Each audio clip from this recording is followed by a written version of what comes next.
નમસ્કાર મિત્રો, સ્વાગત કરું છું આપ સૌ કોઈ મિત્રોનું ગવર્મેન્ટ જોબ ઇન્ફોના યુટ્યુબ પ્લેટફોર્મ પર। તો મિત્રો, આજના વિડીયોમાં આપણે ચર્ચા કરીશું મુખ્યમંત્રી પાક સંગ્રહણ સ્ટ્રક્ચર યોજના વિશે, એટલે કે મિત્રો વાડીએ ગોડાઉન બનાવવા માટેની સહાય આપતી યોજના વિશે। ખેડૂતોએ પોતાની વાડીએ પાક સંગ્રહ માટે ગોડાઉન બનાવવું હોય તો આ યોજના અંતર્ગત ₹75,000 સુધીની સહાય આપવામાં આવે છે। તો આ યોજના વિશે તમામ પ્રકારની માહિતી આ એક જ વિડીયોમાં મેળવીશું, પરંતુ તે પહેલા વિડીયો ગમે તો લાઇક અને શેર કરી દેજો, ચેનલમાં નવા હોય તો ચેનલ સબસ્ક્રાઇબ કરી દેજો। ચાલો મિત્રો, તો વિડીયોની શરૂઆત કરીએ। તો મિત્રો, આ જે ઠરાવ છે તે ગુજરાત સરકારનો કૃષિ, ખેડૂત કલ્યાણ અને સહકાર વિભાગ છે તેમના તરફથી અમલમાં મૂકવામાં આવેલ છે। તો સૌથી પહેલા મિત્રો આપણે ચર્ચા કરીશું યોજનાનો મુખ્ય હેતુ વિશે। તો રાજ્યના દરેક વર્ગના ખેડૂતો મિત્રો છે તો તે કૃષિ પેદાશોનું ઉત્પાદન સારું કરે છે, તેમ છતાં કમોસમી વરસાદ, વાવાઝોડું, અતિવૃષ્ટિ તેમજ અન્ય પરિબળો છે તેના લીધે ઉત્પાદનની ગુણવત્તા છે તેના પર માઠી અસર જોવા મળે છે, તેમજ લાંબા સમય સુધી પાકને સંગ્રહ માટે કોઈ પણ યોગ્ય વ્યવસ્થા ન હોવાના કારણે પાકનો બગાડ થતો હોય છે। તેથી આ પાક ઉત્પાદનને બચાવવા માટે રાજ્યના તમામ ખેડૂતોને ખેત પેદાશોનું ઉત્પાદનની સુવિધા પૂરી પાડવા માટે અને પાક ઉત્પાદનને લાંબા સમય સુધી સુરક્ષિત રાખવા માટે ખેડૂતોને એક ગોડાઉનની જરૂર પડતી હોય છે। તો મિત્રો, અહીં ગુજરાત રાજ્ય તરફથી પાક સંગ્રહ સ્ટ્રક્ચર યોજના અમલમાં મૂકવામાં આવી છે, અને આ પાક સંગ્રહ સ્ટ્રક્ચર યોજના છે તે યોજના અંતર્ગત ખેડૂતોને વાડીએ ગોડાઉન બનાવવું હોય તો તેના માટે સહાય આપવામાં આવે છે। ચર્ચા કરેલી યોજના હેઠળ કેટલી સહાય છે તે મળવાપાત્ર થતી હોય છે। તો રાજ્યના દરેક વર્ગના તમામ ખેડૂતોને પોતાના ખેતર ઉપર સ્પેસિફિકેશન મુજબ પાક સંગ્રહ સ્ટ્રક્ચર એટલે કે ગોડાઉન બનાવવાનું રહેશે।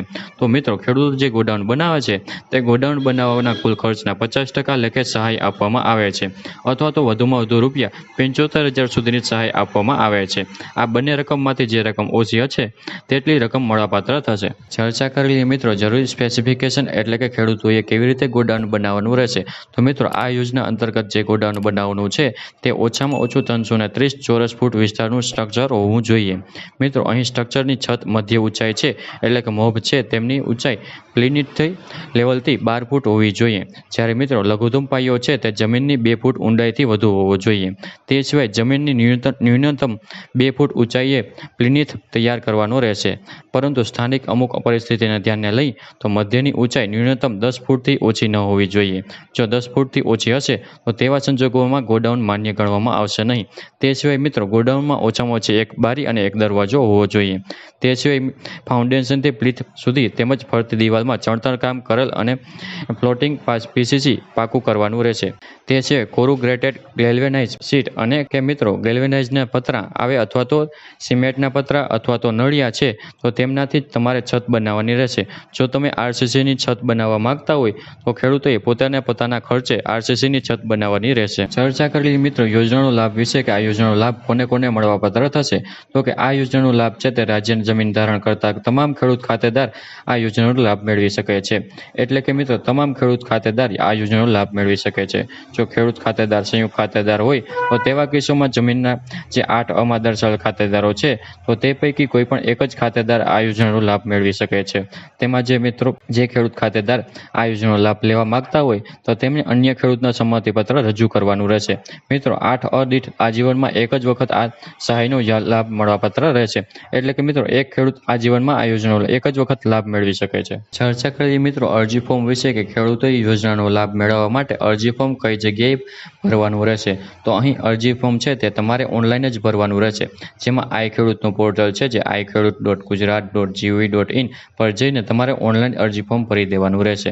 મિત્રો, વર્ષ 2024-25 માટે અરજી ફોર્મ 18 તારીખથી શરૂ કરવામાં આવશે। 18/6/2024 થી લઈને 24/6/2024 સુધીમાં તમારે ઓનલાઈન અરજી ફોર્મ ભરી દેવાનું રહેશે। અરજી ફોર્મની તમારે પ્રિન્ટ આઉટ કાઢી લેવાની રહેશે, જેમાં સહી કરવાની રહેશે અથવા તો અંગૂઠાનું નિશાન કરવાનું રહેશે, અને અરજી ફોર્મની પ્રિન્ટ તમારે તમારી પાસે જ રાખવાની રહેશે। જ્યાં સુધી તમારા તાલુકામાં આવેલ ખેતીવાડી વિભાગની કચેરી છે ત્યાંના અધિકારીઓ અથવા તો ત્યાંના કર્મચારીઓ છે તો તે તમારી પાસેથી અરજી ફોર્મની પ્રિન્ટ ન માગે ત્યાં સુધી અરજી ફોર્મની પ્રિન્ટ તમારે તમારી પાસે રાખવાની રહેશે। મિત્રો, અહીં બાંધકામનું પૂર્વ મંજૂરી મળ્યા પછી તમારે બાંધકામ કમ્પ્લીટ કરવાનું રહેશે। નિયત સમયમય મર્યાદામાં તમારે નિયમો અનુસાર ગોડાઉન બાંધકામ બનાવવાનું રહેશે। તમે જ્યારે બાંધકામ કમ્પ્લીટ કરશો એટલે અહીં જે ખેતીવાડી અધિકારીઓ છે તે અરજી ફોર્મની પ્રિન્ટ માંગશે. ત્યારબાદ અરજી ફોર્મ સાથે તમારા ડોક્યુમેન્ટ જોડવાના રહેશે અને તમારે ખેતીવાડી વિભાગ જે કચેરી છે ત્યાં તમારે અરજી ફોર્મ સબમિટ કરવાનું રહેશે. અરજી ફોર્મ સાથે કયા કયા ડોક્યુમેન્ટ જોડવાના રહેશે તો અહીં જે ખેડૂત છે તે ખેડૂત અનુસૂચિત જાતિ અથવા અનુસૂચિત જનજાતિ કેટેગરીનું હોય તો તેમને જાતિનું પ્રમાણપત્રની નકલ સાથે જોડવાની રહેશે. બેંક ખાતાની પાસબુકની નકલ અથવા તો રદ કરેલ ચેકની નકલ સાથે જોડવાની રહેશે. સંયુક્ત ખાતેદાર હોય તો તેવા સંજોગોમાં બાંહેધરી પત્રક એટલે કે સંમતિ પત્રકની નકલ સાથે જોડવાની રહેશે. બાંધકામ સંબંધિત આધાર પુરાવા રજૂ કરવાના રહેશે. તો આટલા ડોક્યુમેન્ટ અરજી ફોર્મ સાથે જોડવી અને તમારા તાલુકામાં આવેલી જે ખેતીવાડી વિભાગની કચેરી છે ત્યાં તમારે અરજી ફોર્મ સબમિટ કરવાનું રહેશે. તો આવી રીતે મિત્રો વર્ષ 2024-25 માટે જે મુખ્યમંત્રી પાક સંગ્રહણ સ્ટ્રક્ચર યોજના છે તે યોજના અરજી ફોર્મ શરૂ કરી દેવામાં આવ્યા છે. તો આશા રાખું છું કે વિડીયો પસંદ આવ્યો હશે. વિડીયો પસંદ આવ્યો હોય તો લાઇક અને શેર કરી દેજો. ચેનલમાં નવા હોય તો ચેનલ સબસ્ક્રાઇબ કરી દેજો. ફરી મળીશું નવા વિડીયોમાં નવા ટોપિક સાથે. ત્યાં સુધી મિત્રો જય હિન્દ, જય ભારત.